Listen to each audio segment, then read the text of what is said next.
We live in a dope time where we have the ability to publish our work, ideas, and feelings to the world pretty quickly and easily. Just because we have that ability doesn't mean that we should just throw out whatever. I personally value high quality over high frequency because each creation I release is a part of my legacy that I'm leaving on this planet. I don't really believe in making noise just to be heard. I'm more focused on why I am doing what I'm doing. The thing is, once you get in the spotlight, whatever you're hiding, whether it be conscious or subconscious, is going to get exposed on an exponential level for you to become aware of it, feel it, and then release it. So, if you have a strong why or purpose behind what you are doing and how you are doing it, it's a lot easier to deal with the ridicule you may face when you make yourself vulnerable to the world. This is just my perspective, so it's not right. It's just mine. But I wanted to put this thought experiment out there because I've learned that words are powerful, and improving my ability to think before I speak has helped me a lot. Look at someone like Jadakiss, for example. Let's just say that rappers are sages.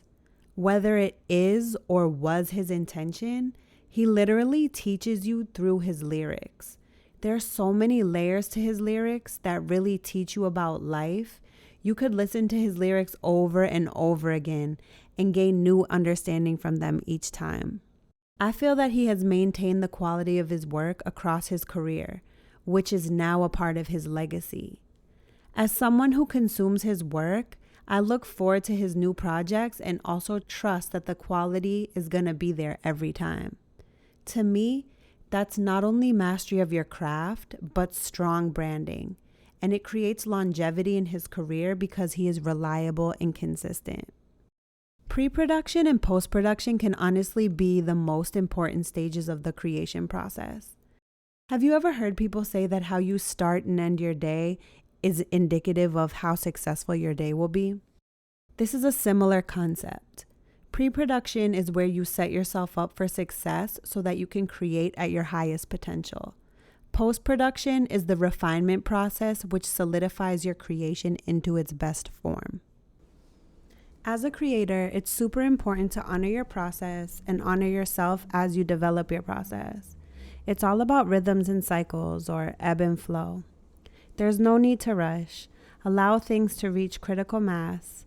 Allow concepts to develop and build on themselves. There's beauty in creating a first draft, a second draft, a third draft, etc. So let's look deeper into the creative process. What can pre-production actually look like? Setting up your workstation so that you're able to achieve your creative goals. Limiting distractions, having snacks and water available if you're going to be there for a while. I like to stand and sit when I work, so I set my desk up in a way where I can oscillate between both positions. Having the tools that you may need readily available, so when you click into your workflow, you can remain in that energetic channel instead of having to leave that space to go get something that you may need to complete your work. What can production look like? Laying down raw ideas without judgment. This can even just be an outline of rough ideas. Allowing the masculine and feminine energies to dance together and create.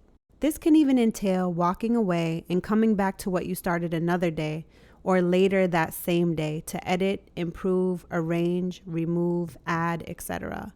This part of the process is super important to me because I feel that I'm pretty even, like 50% masculine energy and 50% feminine energy. And I've allowed my masculine energy to reign for most of my life. As I get older, I'm honoring my feminine energy more. And I notice that a lot of what that entails is surrendering, allowing, and receiving. So even if my masculine side is screaming, do, the most authentic version of my creation will not come about through the reign of a tyrant. The subtlety and innuendos that come about through the allowing and surrendering part of the process is what really makes the creation hit. What can post-production look like? Refinement. When you feel that you have a pretty solid creation and you've edited it down to its most potent form, Now you can go into the process of really solidifying what you have so that you're able to bring it to its highest quality level possible. This is where you level things out and reach that balance that will highlight and accentuate the beauty of your creation so it can connect with others.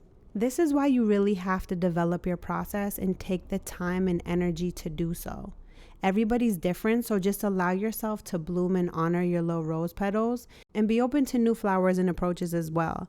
The key is just don't allow anyone else to rush your process or anything outside of you to rush your process. Allow it to develop and unfold in a natural, organic way.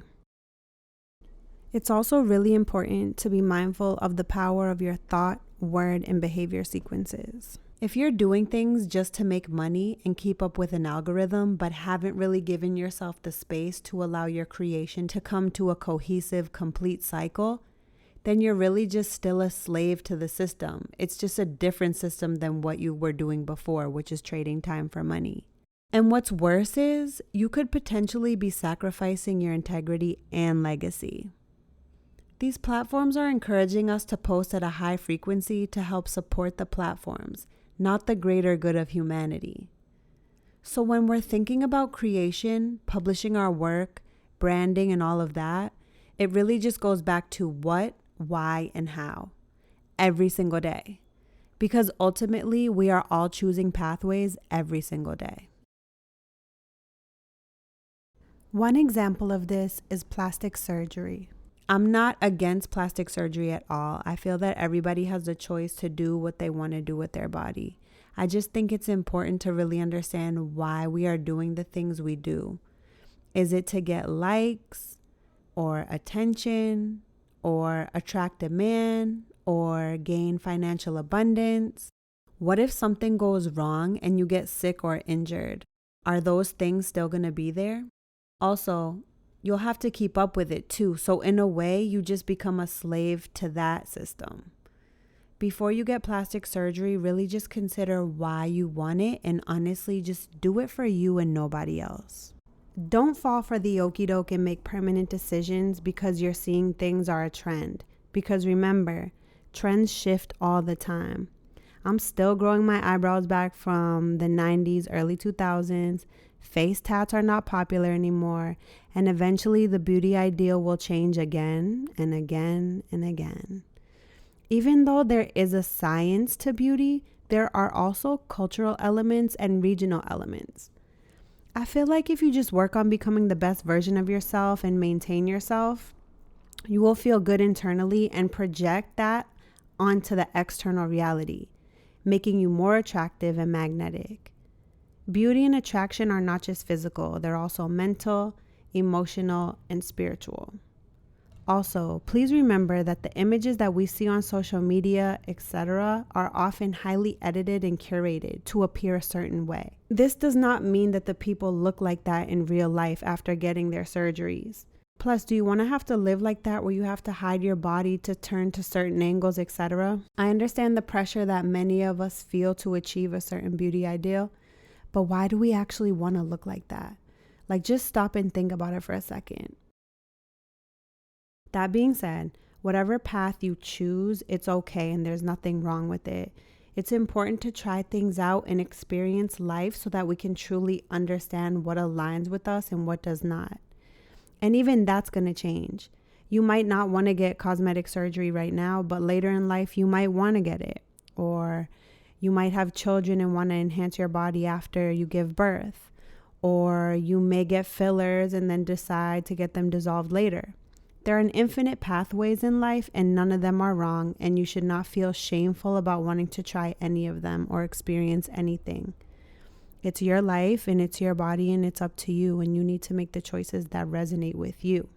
The point I'm really just trying to make is to be aware of why you're doing things so that you can make choices that align with your true self, not something external or pressure from the outside. That way, if people shame you for your decisions, you won't care because you're already at peace with the path that you have chosen. Another example is product promotion. I'm not against this either. Again, it just goes back to why are you promoting these products? Is it a quick lick? Does it align with your values? Do you actually believe in this product? Would you actually use this product or recommend it to your friends and family or kids? Are you sacrificing your integrity or legacy for money or views or expansion of your business? Let's just think about this really quickly. Why do we actually want views? Because we don't want to work a square job? I totally understand that. That's valid. For real. However, is bunging on the internet the solution? Are you willing to sacrifice the integrity of your legacy and character for money, attention, or fame? Also, to me, it's important to not fall for the okie doke as a content creator. Because if you're just producing content to keep up with a schedule or an algorithm, then the quality of your information and content can suffer. Putting out quality information is super important to me.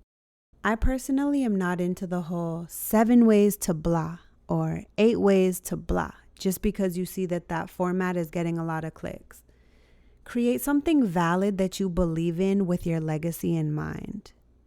My recommendation for this algorithm situation would be to create quality content ahead of time and then release it on a schedule.